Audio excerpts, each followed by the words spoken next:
السلام علیکم. آپ لوگ میرا بلاک چین کا کورس دیکھ رہے ہیں. یہ بلاک چین کا بالکل بیسک سا کورس ہے جس کو ہم بلاک چین پریمیئر کہہ سکتے ہیں. اس انٹروڈکشن کورس کا مقصد یہ ہے کہ آپ کو بتایا جائے کہ بلاک چین کیا ہے, ہم کس طرح استعمال کر سکتے ہیں, اس کی اپلیکیشن اور اطلاقات کیا ہیں, ہسٹری آف منی کیا ہے, اور بلاک چین کا جو انٹرنل آرکیٹیکچر ہے, فریم ورک, وہ کسے کہتے ہیں. جب یہ کورس کر لیں گے تو پھر انشاءاللہ تعالیٰ ہم آگے جا کے مزید کورس انٹروڈیوس کرائیں گے, جس میں ہم اسمارٹ کانٹریکٹس پہ بات کریں گے, پروگرامنگ لینگویجز کی بات کریں گے, سیکیورٹی اور کمپلائنس فریم ورک کی بات کریں گے, اور مزید اپلیکیشنز کے اسٹڈیز کی بات کریں گے, اور باقی ممالک دنیا بھر کے اس کو کس طرح یوز کریں, تمام چیزوں کے اوپر بات کریں گے. واپس کورس کی طرف آتے ہیں اور ہم پڑھتے ہیں کہ پیسہ کیا ہے, پیسے کی زر کی کہانی کیا ہے, کس طرح ایوالو ہوا اور کس طرح دنیا میں مزید ایوالو ہوتا چلا جا رہا ہے. تو آئیے ہم اپنا پہلا جو مین موڈیول ہے ہسٹری آف منی کا وہ شروع کرتے ہیں. یہ introduction to blockchain course ہے اور ہم پڑھ رہے ہیں ہسٹری آف منی. اگین میرا فیوریٹ کیریکٹر ہے کنگ فو پانڈا, میں گوٹ, اسے شروع کرتے ہیں. She says, your story may not have such a happy beginning, but that you doesn't make you who you are. It is the rest of it, who you choose to be. بہت ساری چیزوں میں جب بھی کوئی چیز شروع ہوتی ہے تو بہت زیادہ اعتراضات, اختلافات, مختلف رائے پائی جاتی ہیں, لیکن آگے جاتے رہتے ہیں تو دنیا اس پہ سیٹ ہو جاتی ہے. شروع میں آپ کو یاد ہوگا, جس طرح ہم نے بات کی پچھلی ویڈیوز کے اندر بھی, کہ جب کاغذی نوٹ آئے تو اس کی مخالفت ہوئی, ہوائی جہازوں کی مخالفت ہوئی, کاغذی جو پریس آیا, پرنٹنگ پریس, اس کی مخالفت ہوئی, لاؤڈ اسپیکر کی مخالفت ہوئی, باقی ٹیکنالوجی کی مخالفت ہوئی. آج بھی پاکستان میں شاید آپ کو یقین نہ ایسی یونیورسٹیز موجود ہیں جو کمپیوٹر سائنس پڑھا رہی ہیں, اور وہ فیس بک کے اوپر بچوں کو الاؤ نہیں کرتی کہ وہ فیس بک یوز کر سکیں یا سوشل میڈیا یوز کر سکیں, اور بڑی حد تک اس کو ناجائز قرار دیتی ہیں. تو ہم ہسٹری آف منی کو پڑھتے ہیں کہ شروع میں کہاں سے شروع ہوا. یہ ہم ہسٹری ریوائز جو بات کر رہے ہیں, یہ 30,000 سالوں کی ہسٹری کے اوپر بات کر رہے ہیں کہ 30,000 سالوں میں کیا ہوا.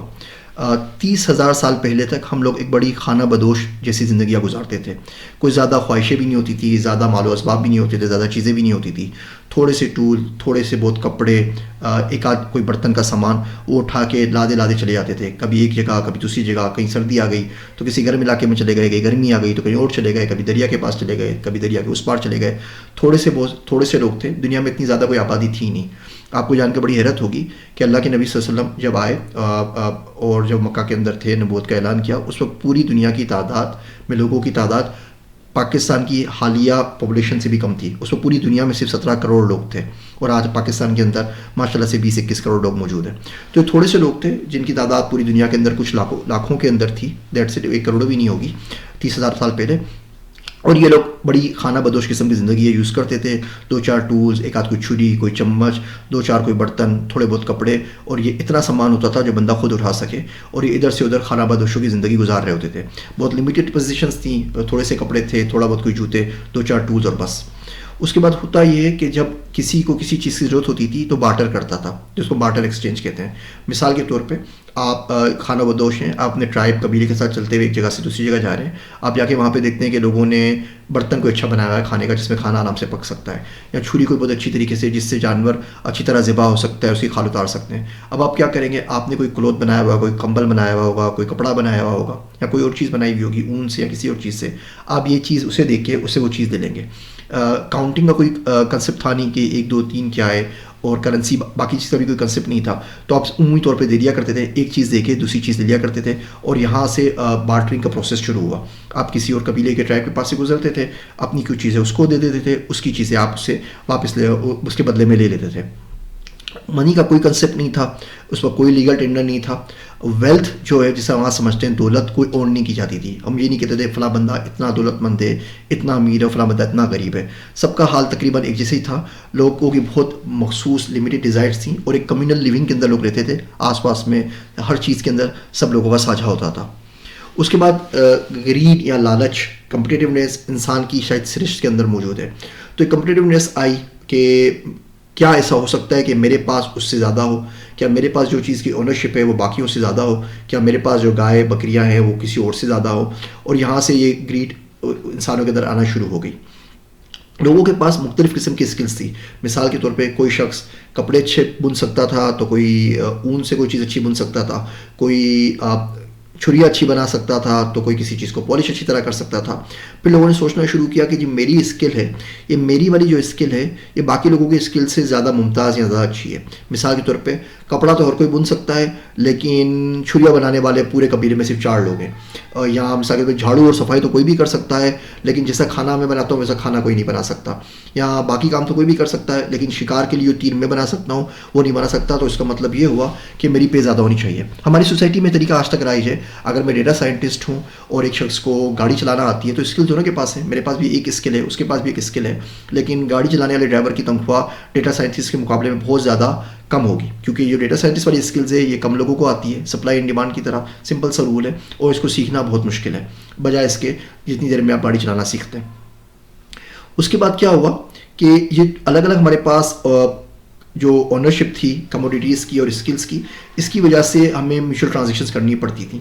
خیر لوگ بارٹرنگ کے اوپر چلتے رہے اور 20,000 سال کو ایسے چلے گئے. پوری کی پوری آئس ایج جو تھی وہ اس کے ساتھ ہی بارٹرنگ میں گزر گئی. بارٹرنگ کا سسٹم یہ آج تک چل رہا ہے.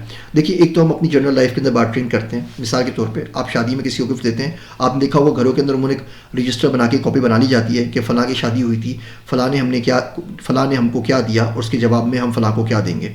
اسی طریقے سے ہم کسی سے اگر کوئی گفٹ دیتے ہیں تو ہم سے کچھ ایکسپیکٹ کر رہے ہوتے ہیں. ہم گئے ہم نے فلاں کے گھر پہ اتنی عیدی دی، جواب میں وہ ہمارے بچوں کو اتنی عیدی دے. تو سب کانشیس لیول کے اوپر ہمارے مائنڈ میں آج تک یہ بارٹرنگ کا کنسیپٹ تو موجود ہوتا ہے کہ ہم کسی شخص کو کیا دے رہے ہیں اس کے جواب میں ہمیں کیا مل رہا ہے. ہم کسی شخص کو اپنا ٹائم دے رہے ہیں، جواب میں ہم اس سے پیسے چاہتے ہیں. ہم کسی شخص کو کچھ کر رہے ہیں، اس کے جواب میں کوئی اور جنس کی کوئی نہ کوئی پروڈکٹ ہم اس سے چاہ رہے ہوتے ہیں. ایران میں کیونکہ بہت ساری انٹرنیشنل سیکشنز لگی ہوئی ہیں تو ایران اپنی بہت زیادہ جو درآمدات اور برآمدات کرتا ہے وہ بارٹرنگ کے تحت ہی کرتا ہے.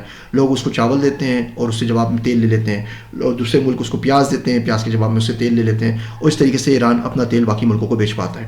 تو ہم یہ پڑھ رہے تھے، اس لیکچر کو یہاں پہ ختم کرتے ہیں. ہم بات کر رہے تھے ہسٹری آف منی کی. ہسٹری آف منی میں ہم نے دیکھا کہ 30,000 سال سے لوگ مختلف طریقوں سے اس کو استعمال کرتے آئے. شروع میں کوئی منی کا کوئی کنسیپٹ تھا نہیں ہمارے پاس. لوگ کھانہ بدوشوں کی زندگی گزارتے تھے، ایک جگہ سے دوسری جگہ پہ ٹریول کرتے تھے، اور جب وہاں جاتے تھے تو اپنی بنائی ہوئی اجناس کو، اپنی بنائی ہوئی چیزوں کو باقی لوگوں کی کسی اجناس اور چیزوں سے بدل لیا کرتے تھے.